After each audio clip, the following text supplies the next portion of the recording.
Pourquoi Dieu permet ta douleur? La réponse est ici. Il y a un moment dans la vie où Dieu ne chuchote plus. Il confronte. Un moment où l'amour de Dieu ne nous caresse plus. Il nous arrache à nous-mêmes. Et souvent, c'est le moment que nous rejetons le plus. Nous voulons que Dieu nous bénisse, mais refusons quand il veut nous corriger. Et pourtant, c'est souvent la correction que tu rejettes qui contient le miracle que tu attends. Aujourd'hui, Dieu ne vient pas seulement te parler. Il vient t'ajuster, te réaligner, te repositionner, parce qu'il t'aime trop pour te laisser là où tu es. Es-tu prêt? Non pas à être encouragé, mais à être transformé. Bien-aimé, écoutez-moi. Nous ne grandissons pas quand tout le monde nous applaudit. Nous grandissons quand Dieu nous corrige. La parole dit « Ne reprends pas le moqueur, reprends le sage, et il t'aimera.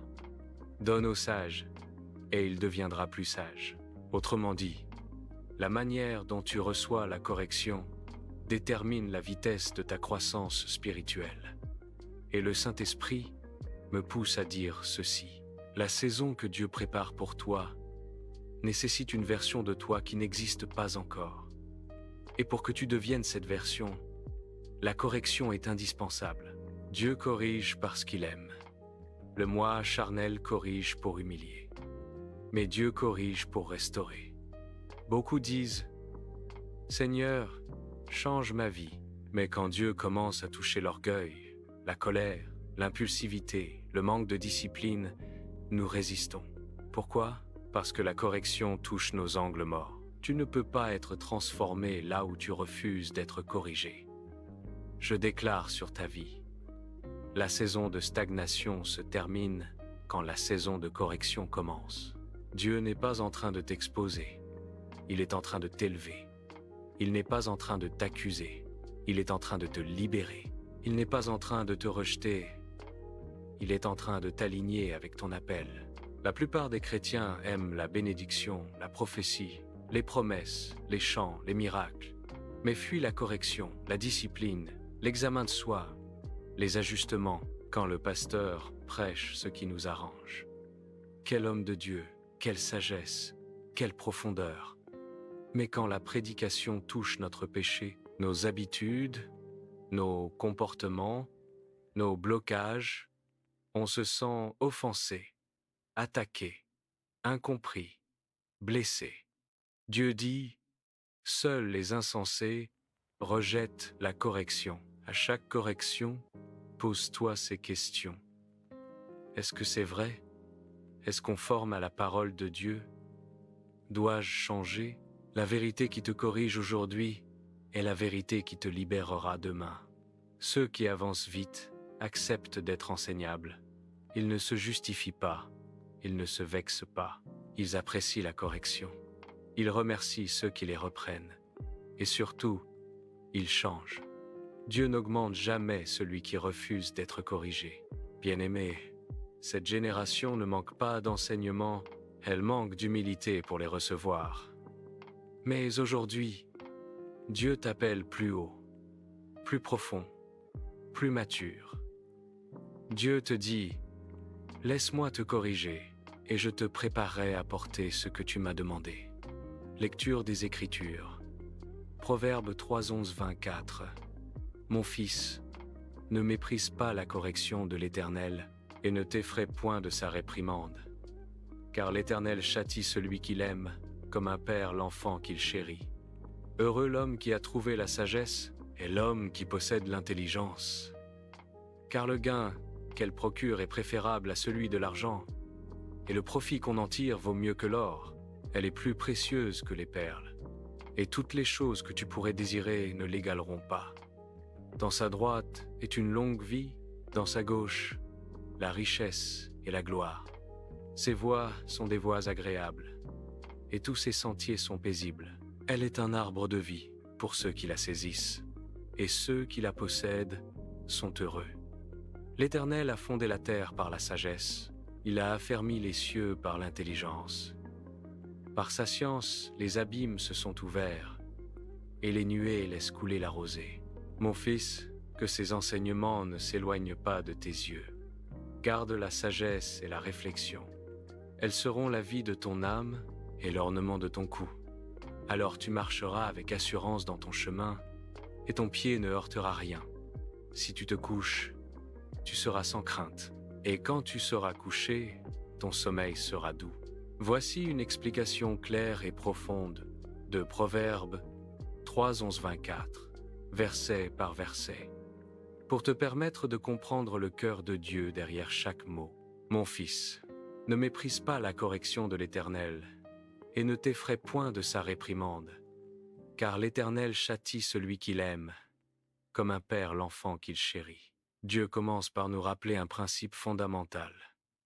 La correction de Dieu n'est pas une punition, c'est un acte d'amour. Comme un père corrige son enfant pour le protéger et le former, Dieu corrige ceux qu'il aime afin de leur éviter la destruction. S'il ne te corrigeait pas, tu aurais des raisons de t'inquiéter. S'il te corrige, c'est la preuve que tu es son enfant. La correction n'est donc pas un rejet, mais une marque d'appartenance. Heureux l'homme qui a trouvé la sagesse, plus précieuse que les perles, rien ne l'égale. Ici, Salomon révèle que la vraie richesse, ce n'est pas l'argent, les biens ou la réussite humaine, c'est la sagesse. Pourquoi ? Parce que la sagesse te donne la capacité de prendre les bonnes décisions, d'éviter les pièges, de reconnaître la voie de Dieu, de marcher dans la faveur divine. Avec la sagesse, tu peux obtenir tout ce dont tu as besoin. Sans la sagesse, tu peux perdre tout ce que tu possèdes. C'est pourquoi Salomon affirme que rien, ni l'or, ni les perles, ni les plus grands désirs de ton cœur ne peut égaler la valeur de la sagesse divine. Dans sa droite est une longue vie. Dans sa gauche, la richesse et la gloire. La sagesse ouvre deux mains, la main droite, vie, santé, longévité. La main gauche, prospérité, réussite, reconnaissance.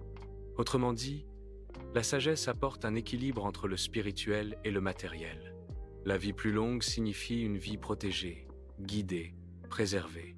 La richesse et la gloire signifient la faveur, la réussite, la crédibilité et l'influence donnée par Dieu. Ces voies sont des voies agréables, un arbre de vie. La sagesse n'amène pas le chaos, la confusion ou le tourment. Elle amène paix, stabilité, sérénité, harmonie. Quand tu marches dans la sagesse, même les décisions difficiles deviennent plus douces, car tu sais que tu suis la pensée de Dieu. L'expression « arbre de vie » n'est pas anodine, c'est la même expression que dans le jardin d'Éden. La sagesse reconnecte l'homme à la vie que Dieu avait initialement prévue, une vie abondante, équilibrée et nourrissante. L'Éternel a fondé la terre par la sagesse. Dieu a créé l'univers non par la force, mais par la sagesse. Cela montre que la sagesse n'est pas une option, c'est la structure même de la réalité. Celui qui marche dans la sagesse marche en accord avec les lois spirituelles qui régissent le monde. Celui qui rejette la sagesse se met en opposition avec l'ordre divin. Les abîmes qui s'ouvrent, la rosée qui tombe, tout cela signifie que la sagesse établit l'équilibre, le flux, l'harmonie, la provision. Que ces enseignements ne s'éloignent pas, garde la sagesse, elles seront la vie de ton âme. Il ne suffit pas d'entendre un jour un enseignement.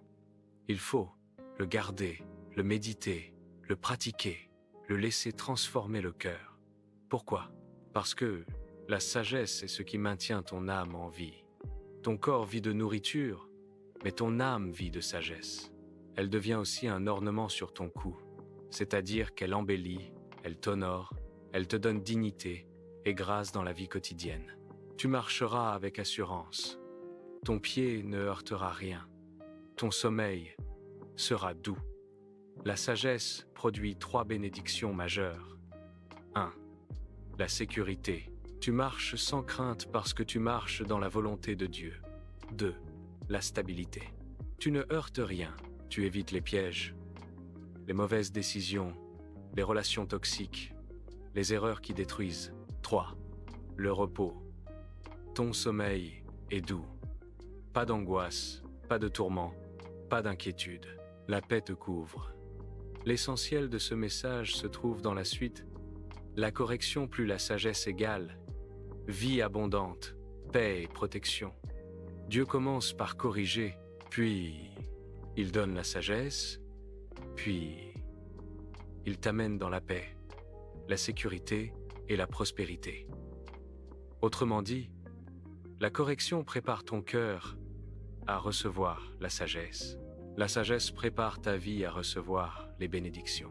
En résumé, ce que Dieu te dit à travers ce texte est le suivant: ne fuis pas la correction, elle est la porte de la transformation. Recherchons la sagesse, elle vaut plus que tout ce que le monde peut offrir. La sagesse t'apporte protection, paix, prospérité, stabilité et repos. Dieu veut t'enseigner parce qu'il t'aime.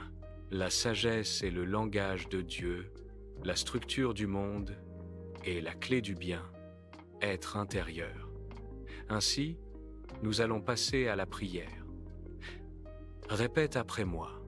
Père éternel, aujourd'hui je me soumets à ta voix. Je n'ai plus peur de ta correction, car ta correction est un signe de ton amour. Je déclare que mon cœur est humble, enseignable, ouvert, disponible pour être transformé. Je refuse l'orgueil. Je rejette la résistance. Je ferme la porte à l'offense et j'ouvre la porte à la sagesse. Seigneur, corrige-moi, aligne-moi, nettoie-moi, ajuste-moi et façonne-moi selon ta volonté. Je déclare que je deviens sage. Je marche dans l'intelligence divine. Je reçois une sagesse plus précieuse que l'or, plus précieuse que les perles, plus précieuse que tout ce que je peux désirer. Je déclare que la sagesse de Dieu me donne une longue vie, la prospérité, la paix et la gloire qui vient d'en haut. Je marche sur des sentiers agréables. Je marche dans la paix. Je marche dans la lumière. Je marche dans la faveur de Dieu. L'Éternel m'enseigne. L'Éternel me protège. L'Éternel me conduit. L'Éternel me garde. Je déclare que je ne trébucherai pas. Mon pied ne heurtera rien. Je ne tomberai pas dans les pièges. Je ne serai pas détruit par mes erreurs. Car la sagesse de Dieu me précède. Je déclare que mon sommeil sera doux, mon esprit en paix, mon âme restaurée, mon cœur stable, ma vie établie dans la présence de Dieu. Je proclame que je suis un enfant de lumière, un enfant de sagesse, un enfant de l'Éternel. Et je marche dans ma destinée avec assurance, avec force, avec courage, avec la correction de Dieu comme fondation et la sagesse de Dieu comme couronne. Au nom puissant de Jésus-Christ. Amen, Amen, Amen.